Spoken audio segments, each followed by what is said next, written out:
नमस्कार। आज एक बड़ा सवाल खबरों में बना कि क्या कांग्रेस धीरे धीरे दरकती जा रही है, क्या लगातार कमज़ोर होती जा रही है। जिस तरह से गुलाम नबी आज़ाद का इस्तीफ़ा आ गया, उनकी चिट्ठी आई, उनकी नाराज़गी ज़ाहिर हुई, जिस तरह से तीखा प्रहार उन्होंने राहुल गांधी पर किया है, तमाम सवाल उठाए हैं। नए नहीं हैं, पहले से भी कांग्रेस में जो नेता हैं सवाल उठाते रहे हैं, वो एक तरह से वही सवाल थे।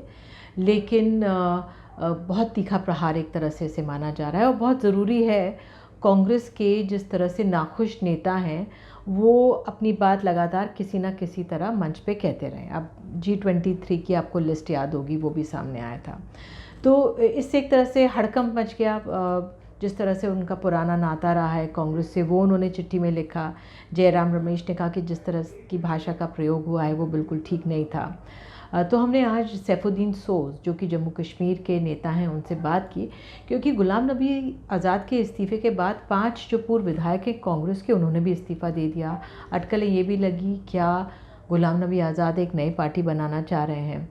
तो सैफुद्दीन सोज़ ने कहा मेरे कार्यक्रम में, उन्होंने हमें समझाया कि देखिए गुलाम नबी आज़ाद का शायद मन भर गया था कांग्रेस से। उन्होंने कहा कि कांग्रेस पार्टी ने बहुत उनको दिया और उनका ये भी कहना था कि कांग्रेस जो है उसको समाप्त तो किया नहीं जा सकता, क्योंकि 6 लाख गांव अगर देश में हैं तो हर गांव में कांग्रेस की नुमाइंदगी है। उनका ये कहना था कि उनको फ़िक्र कांग्रेस की नहीं है, उनको फ़िक्र गुलाम नबी आज़ाद की ज़्यादा है, क्योंकि कहीं उनके पग ना डगमगा जाएं, क्योंकि क्या वो सेक्युलर फोर्सेस के साथ ही बने रहना चाहते हैं, या उन्होंने ये भी कहा सीधे प्रधानमंत्री की ओर उनका नाम लेते हुए, क्योंकि हम सब जानते हैं कि प्रधानमंत्री बहुत भावुक हो गए थे संसद में और उन्होंने बहुत तारीफ़ की थी गुलाम नबी आज़ाद की। उसके बाद से तमाम कयास लगे क्या गुलाम नबी आज़ाद को राष्ट्रपति या उपराष्ट्रपति या किसी पद के लिए चुना जा सकता है। बहरहाल सैफुद्दीन सोज़ का ये कहना था कि किस फ्रंट में जा सकते हैं फिर गुलाम नबी आज़ाद। उनका ये भी मानना था कि कांग्रेस को इस समय बचाने के लिए जो ज़रूरत है वो है कि सोनिया गांधी ठीक होकर वापस आएँ, वो कमान संभालें। उन्होंने कहा कि राहुल गांधी से बहुत लोगों को परेशानी है, उनके काम करने का तरीका ऐसा है, वो बदलने वाले नहीं हैं, लेकिन ये सब बातचीत के ज़रिए सुलझाया जा सकता है।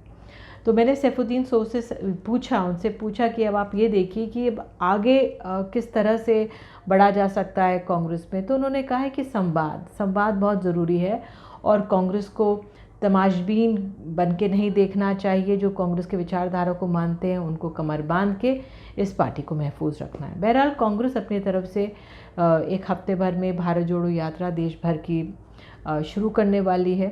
एक तरह से राजनीतिक सक्रियता उससे आएगी, लेकिन जो सवाल गुलाम नबी आज़ाद ने खड़े किए हैं वो बने हुए हैं। आज पृथ्वीराज चव्हाण से भी बात की हमने, महाराष्ट्र के पूर्व मुख्यमंत्री हैं। उन्होंने भी कहा कि देखिए जो काम करने का तरीका है कांग्रेस में वो अपने आप में सवाल के घेरे में। उन्होंने कहा है कि भाई अगर गांधी परिवार कह चुका है कि गांधी परिवार से कोई पार्टी का अध्यक्ष नहीं बनना चाहता है तो फिर चुनाव हो। और सबसे बड़ी कमज़ोरी इस समय तो यही है कि कांग्रेस का अब तक अध्यक्ष क्यों नहीं चुना गया, या उसमें भी टालने की अटकलें क्यों सामने आ रही हैं। पृथ्वीराज चव्हाण ने बात की आनंद शर्मा की। उन्होंने कहा कि देखिए आनंद शर्मा को आपने हिमाचल प्रदेश में चुनाव होने वाले हैं, स्क्रीनिंग कमेटी का आपने अध्यक्ष बनाया, 5 बैठकें की, आपने अध्यक्ष को नहीं बुलाया, इसलिए हाल ही में आनंद शर्मा ने अपने इस अध्यक्ष पद से, जो स्क्रीनिंग कमेटी के अध्यक्ष पद से, इस्तीफ़ा दे दिया। तो ह्यूमिलिएशन हुआ।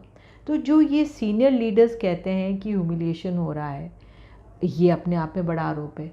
और अगर ये ह्यूमिलिएशन हो रहा है तो क्यों हो रहा है, क्या दबाव है कि आपको, अगर हम देखते हैं बीजेपी में किस तरह से मार्गदर्शक मंडल बना दिया जाता है, या उनके जो पार्लियामेंट्री बोर्ड है अचानक उसमें बड़े बड़े चेंजेस कर दिए जाते हैं, उसमें तमाम इन कौन कितना एक्टिव है उसमें फैसले लिए जाते हैं और तुरंत फैसले लिए जाते हैं।